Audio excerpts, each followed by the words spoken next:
Welcome back to my Facebook page আৰু YouTube channel Rakibul Sikdar Assam সকলো বন্ধু বান্ধৱীক মই মোৰ অন্যটি ভিডিঅ লৈ পুনৰবাৰ স্বাগতম জনাইছো আৰু আজিৰ ভিডিঅটো আৰম্ভ কৰিছো মুছলমান বিবাইন অসম চৰকাৰে হেমন্ত বিশ্ব শৰ্মা নেতৃত্বাধীন এই বিজেপি চৰকাৰে সংশোধন কৰিলে বা নতুন আইন আনিলে আজি বিধানসভাত আগতে যেটো আইন আছিল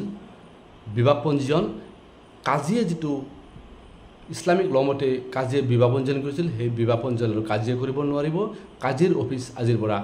অসম চৰকাৰে বন্ধ কৰি দিলে হয় আদৰণি জনাইছো আমি বিবাহ পঞ্জীয়ন কৰিব লাগে চৰকাৰী ৰীতি-নীতি মতে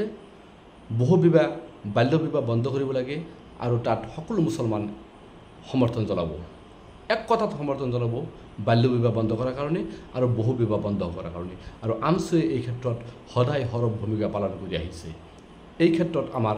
1% দ্বিমত নাই কিন্তু হেমন্ত বিশ্ব শৰ্মা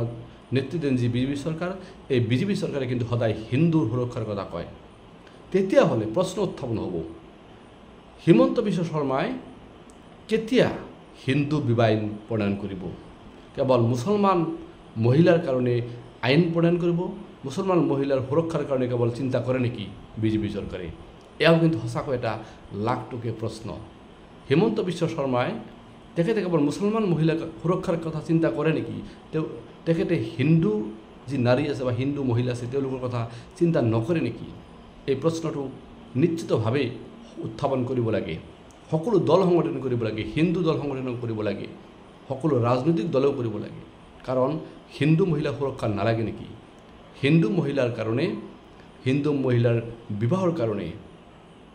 বিবাহৰ সুৰক্ষাৰ স্বাৰ্থত কেতিয়া নতুন আইন প্ৰণয়ন কৰিব মোৰ এই ভিডিঅ'টোৰ জৰিয়তে হিমন্ত বিশ্ব শৰ্মা ডাঙৰীয়া প্ৰশ্ন কৰিছো বা আহ্বান জনাইছো আপুনি হিন্দু মহিলা সুৰক্ষাৰ স্বাৰ্থত কেতিয়া হিন্দু বিবাহ আইন নতুনকৈ প্ৰণয়ন কৰিব এই বিষয়ে চিন্তা চৰ্চা আপুনি কৰক কেৱল মুছলমান মহিলাৰ কথা আপুনি কিয় চিন্তা কৰে কাৰণ ভাৰতবৰ্ষ হ'ল ধৰ্মনিৰপেক্ষ ৰাষ্ট্ৰ এই ধৰ্মনিৰপেক্ষ ৰাষ্ট্ৰত সকলো জাতি জনগোষ্ঠীৰ কথা চিন্তা কৰিব লাগিব কেৱল একপক্ষীয়ভাৱে কিন্তু চিন্তা কৰিলে নহব হয় আপুনি যোৱাকালি কৈছিল অসমৰ পৰা কাজি অফিস বন্ধ কৰি দিম আজিৰ পৰা আৰু আপুনি কথা ৰাখিছে আজিৰ পৰাই আপুনি মুছলমান কাজিৰ অফিস বন্ধ কৰি দিছে দিয়ক আপোনাৰ হাতত ক্ষমতা আছে